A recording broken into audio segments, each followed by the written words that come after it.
अस्सलामुअलैकुम। आज मैं आपको एक ऐसी सिंपल और एक ऐसी इफ़ेक्टिव रेमेडी के बारे में बताऊंगा जो कि हमारे दांतों पर बनने वाली डेंटल प्लैक और टार्टर को इजीली ख़त्म कर सकती है। दरअसल हमारे मुंह में मौजूद बैक्टीरिया हमारे दांतों पर जमा होने वाली कैल्शियम के लेयर के नीचे छिपकर अपने आप को बॉडी के इम्यून सिस्टम यानी बॉडी के मुदाफ़ती निज़ाम से बचाने की कोशिश करते हैं। इस लेयर को हम बायोफिल्म भी कहते हैं और ये बायोफिल्म हमें नेचर में कई जगह नज़र आती है, जैसे कि किसी नदी में मौजूद पत्थरों पर या फिर स्विमिंग पूल्स में। ये बायोफिल्म हर उस जगह बनती है जहाँ पानी हो, इसीलिए हमारे मुंह में मौजूद सलाइवा भी इस बायोफिल्म की वजह बनता है। इन बायोफिल्म्स की ओवर प्रोडक्शन यानी ज़्यादा बनने से मसूड़ों की सोजिश होती है, जिंजिवाइटिस होता है, मसूड़ों से खून आने लगता है और मुंह से स्मेल आती है। अब इस डेंटल प्लैक को ख़त्म करने के लिए पहली और मुफीद चीज़ है सोडियम बाइकार्बोनेट यानी बेकिंग सोडा। हमारे दांतों पर बनी बायोफिल्म के नीचे छुपे हुए बैक्टीरिया हमारे मुंह में एसिडिटी यानी तेज़ाबियत का बायस बनते हैं और यही तेज़ाबियत हमारे मुंह की पीएच को कम कर देती है। अब अगर मुंह की पीएच 7 से कम होती है तो फिर ये एसिडिटी यानी तेज़ाबियत का बायस बनती है और यही एसिडिटी दांतों की डीकैल्सिफिकेशन कॉज करती है, यानी दांतों पर मौजूद कैल्शियम आहिस्ता आहिस्ता ख़त्म होने लगती है और दांत कमज़ोर होने लगते हैं और आगे चलकर दांतों में कैविटीज़ बनने लगती है। इसलिए ये ज़रूरी है कि इस पीएच को कंट्रोल किया जाए। यहाँ पर मैं ये भी बताता चलूँ कि इस एसिडिटी की और पीएच कम होने की एक और बड़ी वजह जो हमारी खुराक में, हमारी डाइट में है, और वो है शुगर यानी चीनी या फिर मीठा।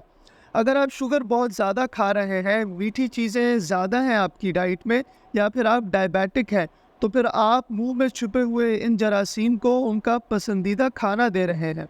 इसके अलावा इन बायोफिल्म्स में मौजूद एक फंगस कैंडिडा भी इस शुगर पर सर्वाइव करता है और जैसे ही ये बैक्टीरिया और फंगस इस शुगर को, इन मीठी चीज़ों को खाते हैं तो फिर इससे बनता है लैक्टिक एसिड और यही लैक्टिक एसिड मुंह में एसिडिटी की वजह बनता है और पीएच को कम करता है।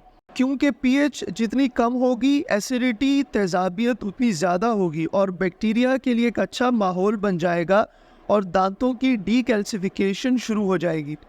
तो फिर ऐसी कंडीशन में बेकिंग सोडा का इस्तेमाल बहुत ज़रूरी है, क्योंकि बेकिंग सोडा पीएच को ज़्यादा कर देता है और जिसकी वजह से एसिडिटी में कमी आती है और दांतों से कैल्शियम का निकलना भी कम हो जाता है। और इसके अलावा बेकिंग सोडा इन बायोफिल्म्स को तोड़ने में भी मदद देता है। इसके साथ साथ हाइड्रोजन पेरोक्साइड भी एक बेहतरीन चीज़ है और ये आपको किसी भी मेडिकल स्टोर या फिर ऑनलाइन मिल जाएगा। हाइड्रोजन पेरोक्साइड बायोफिल्म्स को बनने से रोकता है और बैक्टीरिया और कैंडिडा को ख़त्म करता है।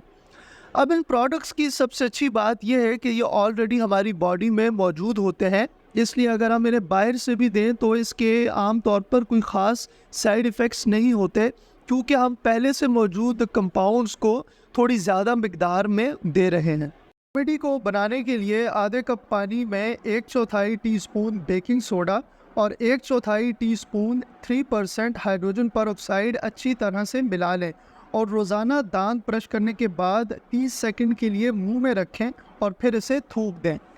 ऐसा करने से दांतों पर टार्टर ख़त्म हो जाएगी और दांतों में चमक वापस आ जाएगी और मुंह से स्मेल आना भी बंद हो जाएगी।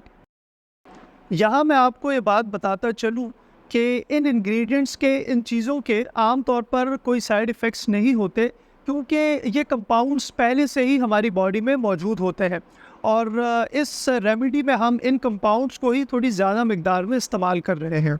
इसके अलावा लौंग और रोज़मेरी ऑयल को भी इस्तेमाल किया जा सकता है, क्योंकि ये चीज़ें एंटी माइक्रोबियल प्रॉपर्टीज़ रखती हैं, यानी ये बॉडी से बैक्टीरिया को ख़त्म करती हैं। इसके अलावा डाइट में हल्दी और दालचीनी का इस्तेमाल भी मामूल बना लें, क्योंकि इनमें एक बेहतरीन एंटीऑक्सीडेंट करक्यूमिन पाया जाता है, जो कि हमारी दांतों के साथ साथ हमारी ओवरऑल बॉडी की हेल्थ के लिए काफ़ी अच्छा है। इस रेमेडी को इस्तेमाल करें, इसे अपने दोस्तों से और जानने वालों से शेयर करें, वीडियो को लाइक करें, चैनल को सब्सक्राइब करें ताकि मज़ीद ऐसी मेडिकल रिलेटेड वीडियोस आप तक पहुंच सकें।